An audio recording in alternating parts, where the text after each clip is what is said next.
ঘরে প্রবেশের পূর্বে আপনি যদি সব সময় এই পবিত্র সূরাতুল ইখলাসের আমলটি করতে পারেন, তাহলে আপনার কপাল ভাগ্য খুলে যাবে।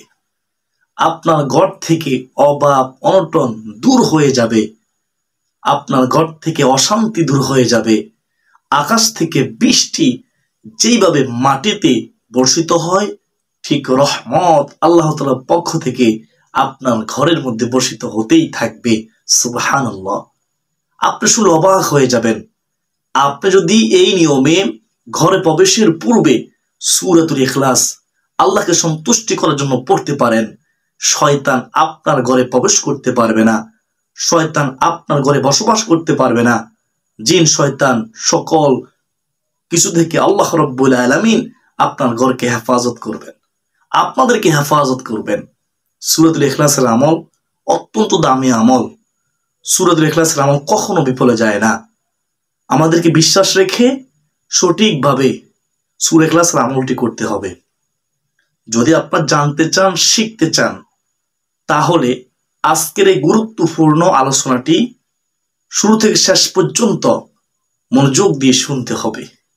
অনেকে আছেন মনোযোগ দিয়ে শুনেন না, যার কারণে আমলের নিয়ম সঠিকভাবে জানতে পারেন না, আর আপনার আমল কবুল হয় না। তো অনুরোধ করব মনোযোগ দিয়ে শুনবেন। আমরা মূল আলোচনা যাওয়ার পূর্বে একটু প্রার্থনা করে নেই। কখন কার দোয়া কবুল হয় বলা যায় না। হে মহান দয়ালু প্রেমময় আল্লাহ, আমাদের সবাইকে সুস্থ শরীরে 5 ওয়াক্ত নামাজ পড়ার তৌফিক দান করুন। কঠিন মারাত্মক রোগ ব্যাধি থেকে হেফাজত করুন। আজকের এই আলোচনা থেকে সূরা ইখলাসের আমলটি শিখে আমলটি করার তৌফিক দান করুন। সকলে বলি আল্লাহুম্মা আমিন। সূরাতুল ইখলাস আমরা প্রথমত একবার পড়ে নেই। সূরা ইখলাস তেলাওয়াত করার পরে সূরা ইখলাসের শান সম্পর্কে জানব, কেন নাজিল হয়েছে সূরাতুল ইখলাস।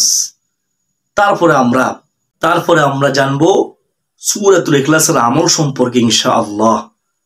প্রিয় দিনদার মুসলমান ভাই ও বোনেরা, আমরা তেলাওয়াত করি একসাথে অথবা শুনেন মনোযোগ দিয়ে। প্রতি হরফের বিনিময়ে 10টি করে নেকি আল্লাহ রাব্বুল আলামিন আমলনামায় দান করবেন।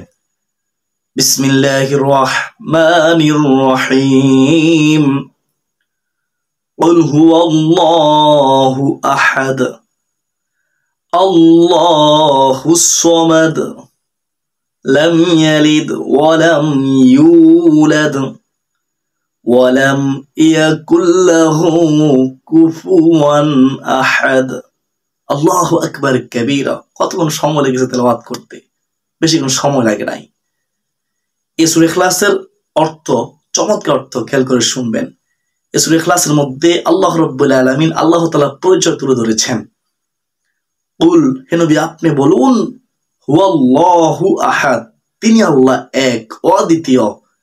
আল্লাহুস সামাদ, আল্লাহ অমুখাপেক্ষী। আল্লাহুস সামাদ অর্থ কি? আল্লাহ অমুখাপেক্ষী, তিনি কারো মুখাপেক্ষী নন। লাম ইয়ালিদ ওয়া লাম ইউলাদ, তিনি কাউকে জন্ম দেননি, তাকেও কেউ জন্ম দেয়নি।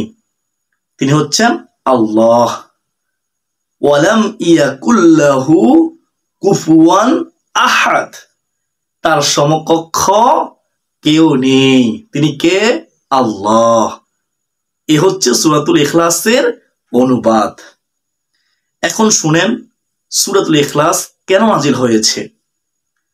মক্কার বেদুইনরা যখন প্রশ্ন করতে শুরু করলো, হে মুহাম্মদ, তোমার আল্লাহ কিসের তৈরি? আগুনের তৈরি? মাটির তৈরি? তোমার আল্লাহ কি স্বর্ণের তৈরি নাকি রূপার তৈরি? হে মুহাম্মদ, তোমার রব কিসের তৈরি? তখন হযরত মুহাম্মদ সাল্লাল্লাহু আলাইহি ওয়াসাল্লাম চুপ রইলেন। কি জবাব দিবেন? চিন্তায় পড়ে গেলেন। সাথে সাথে আল্লাহ রাব্বুল আলামিন হযরত জিবরাইল আলাইহিস সালাতু ওয়াসাল্লামকে পাঠিয়ে দিলেন, ওহীর মাধ্যমে জানিয়ে দিলেন, সূরা ইখলাস নাজিল করলেন যে তাদেরকে জানিয়ে দিন যে আল্লাহ তিনি এক, অদ্বিতীয়, তিনি কারো মুখাপেক্ষী নন, তিনি কাউকে জন্ম দেননি, তাকেও কেউ জন্ম দেয়নি, তার সমকক্ষ কেউ নেই, তিনি হচ্ছেন আল্লাহ। সূরা ইখলাস নাজিল হয়ে গেল। কেন নাজিল হয়েছে আশা করি বুঝতে পেরেছেন। কোরআন কারীমের মধ্যে 114টি সূরা রয়েছে। এই 114টি সূরার মধ্যে সূরাতুল ইখলাসের মধ্যেই শুধুমাত্র আল্লাহ রাব্বুল আলামিন তার সমস্ত পরিচয় তুলে ধরেছেন। সুবহানাল্লাহি ওয়া বিহামদিহি সুবহানাল্লাহিল আযীম। তো আমরা এ পর্যন্ত জানতে পারলাম সূরাতুল ইখলাস কেন নাজিল হয়েছে। প্রিয় মুসলমান ভাই বোনেরা, সূরাতুল ইখলাস এমন একটি সূরা, এই সূরা সম্পর্কে কিতাবের মধ্যে আছে একজন সাহাবী রাসূলুল্লাহ সাল্লাল্লাহু আলাইহি ওয়াসাল্লামের দরবারে এসে বলল, ইয়া রাসূলুল্লাহ, ইয়া হাবিবাল্লাহ নবী গো, আমার খুব অভাব, আমি খুব কষ্টে আছি, বিপদে আছি, আমাকে এমন আমলের কথা বলে দিন যে আমল করলে আমার অভাব অনটন দূর হবে, কষ্ট দূর হবে, বিপদ আপদ দূর হবে।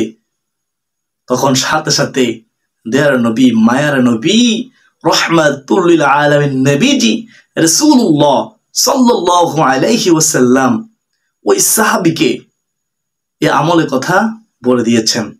আমলটি কি? ও আমার সাহাবী, তুমি যখনই ঘরে প্রবেশ করবে, ঘরে প্রবেশের পূর্বে সালাম দিবে, তারপরে সূরাতুল ইখলাস পাঠ করবে। সুবহানাল্লাহ। তো আপনারা বুঝতে পেরেছেন আমরা ঘরে প্রবেশের পূর্বে কি করব? প্রথমত সালাম দেব। ঘরে কেউ থাকুক আর না থাকুক, আমরা ঘরে প্রবেশের পূর্বে সালাম দেব। যদি কেউ ঘরের মধ্যে থাকে সালামের জবাব তারা দিবে, যদি কেউ নাও থাকে তাহলেও সালামের জবাব দিবে। জবাব দিলে কারা? ফেরেশতারা দিবে। তো আমরা সালাম দেব, আসসালামু আলাইকুম ওয়া রাহমাতুল্লাহি ওয়া বারাকাতুহু। অনেকে সালাম দেওয়ার সময় ভুল উচ্চারণ করেন, ভুল উচ্চারণ করবেন না, সঠিকভাবে সালাম দিবেন। অনেকে সালাম আলাইকুম বলেন, এটা সঠিক না। সঠিক হচ্ছে আসসালামু আলাইকুম ওয়া রাহমাতুল্লাহি ওয়া বারাকাতুহু। সালাম দিলে 90 নেকি হয়, সালামের জবাব দিলে 10 নেকি হয়। সালাম দেওয়া সুন্নাত, সালামের জবাব দেওয়া হচ্ছে ওয়াজিব।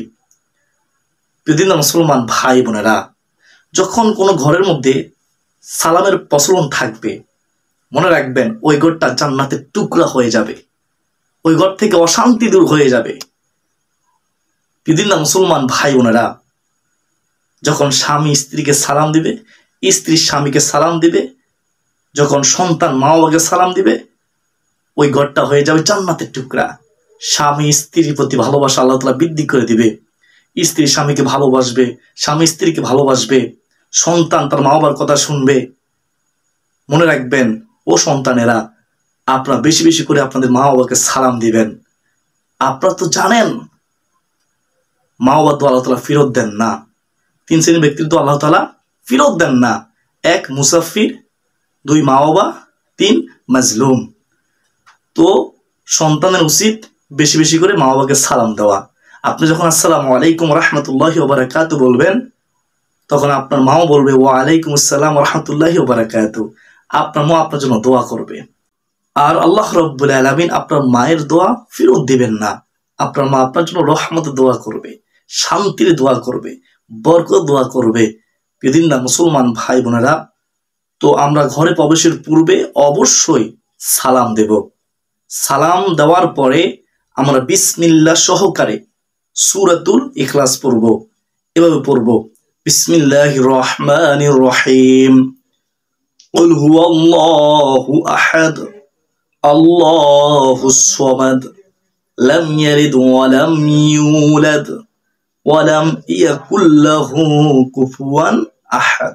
তারপর আমরা বিসমিল্লাহ বলে ডান পা দিয়ে ঘরের মধ্যে প্রবেশ করব ইনশাআল্লাহ। নিয়ত করে ফেলুন যে আমি সব সময় ঘরে প্রবেশের পূর্বে সালাম দেব।